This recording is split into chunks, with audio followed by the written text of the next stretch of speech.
You are listening to audio from the Decidedly podcast. This episode is a highlight clip from this week's full episode. To listen in on the complete conversation, see the show notes for the link to the complete show.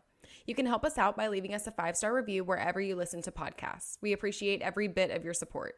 I'm Morgan McKittrick, your producer, and this is Decidedly.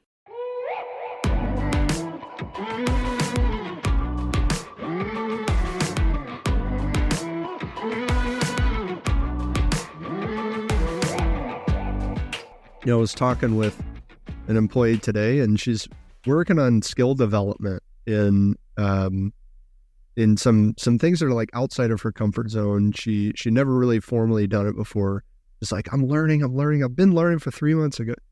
You need to just create a deadline, and finish the project. The project doesn't have to be used for anything. It's not necessarily going on our website, but pick a date, and then you know what you have. And that's hard, it particularly in companies that don't have a culture. There's we'll handle that later, or we'll talk offline, or we'll follow up, or we'll circle back. And there's anti-deadline culture. We try to embrace that and say, hey, pick a time, pick a date, tell me what you're going to do. And I'm the leader, but I'm going to let you decide what the parameters are, what the deadline is, everything.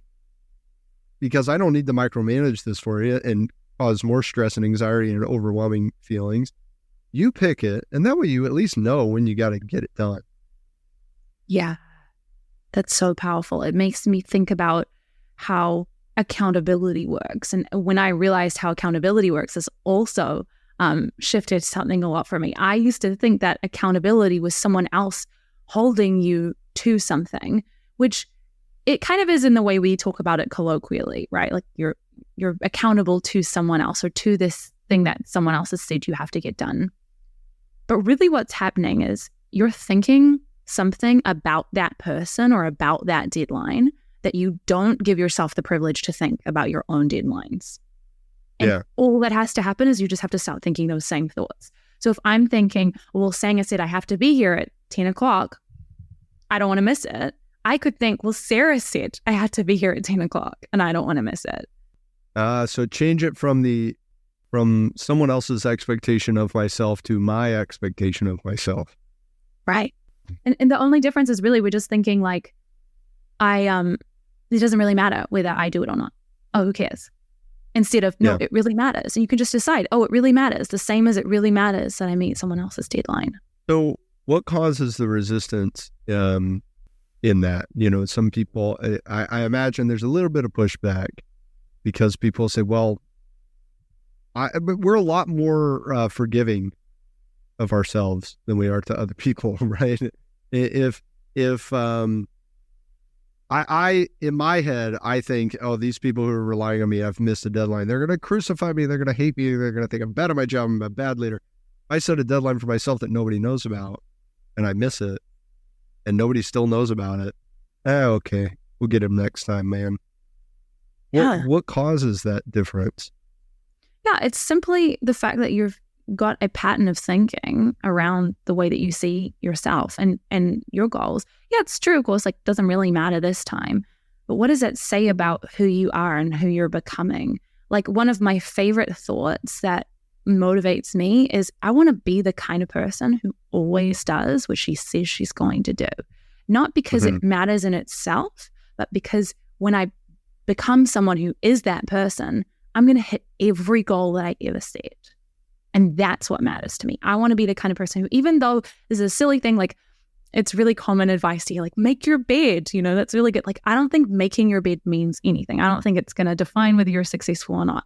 But if you say you're going to make your bed and you don't do it, that's what starts to erode away at your self-confidence and your belief that you can do the things you say you're going to do. So if you say you're going to do something, then do it because it's going to build up that sense of self-trust. And then don't just do it, but acknowledge that you did it. Hey, I did that thing that I said I was going to do. I'm someone who does the things I say I'm going to do.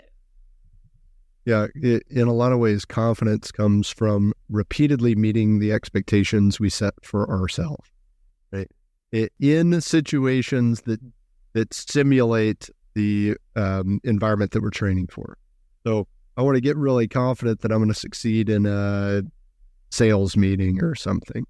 Well, if I've practiced enough and done well enough and proven to myself in this training environment and practice, I know that I'm going to be confident going into game time. So that makes sense, right? That we can, if we're failing and not living up to our word to ourselves, we're not going to have very much confidence. Just like if we had a friend who never did what they said they would do, we're going to stop relying on that friend, right? And so we're going to stop relying on ourselves if we become that friend to ourselves who doesn't do what he or she says they're going to do.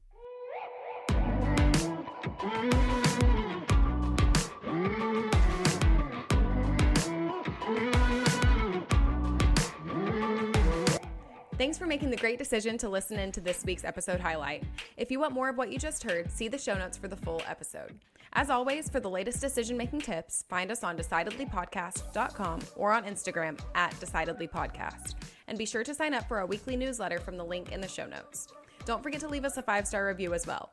We read all of your comments, so if you learned some decision-making tips today, let us know. Until next time, this is Decidedly.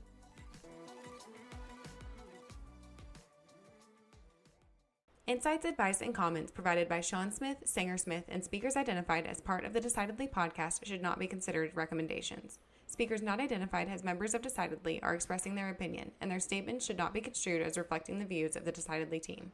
This podcast is produced solely for informational purposes, not personalized advice.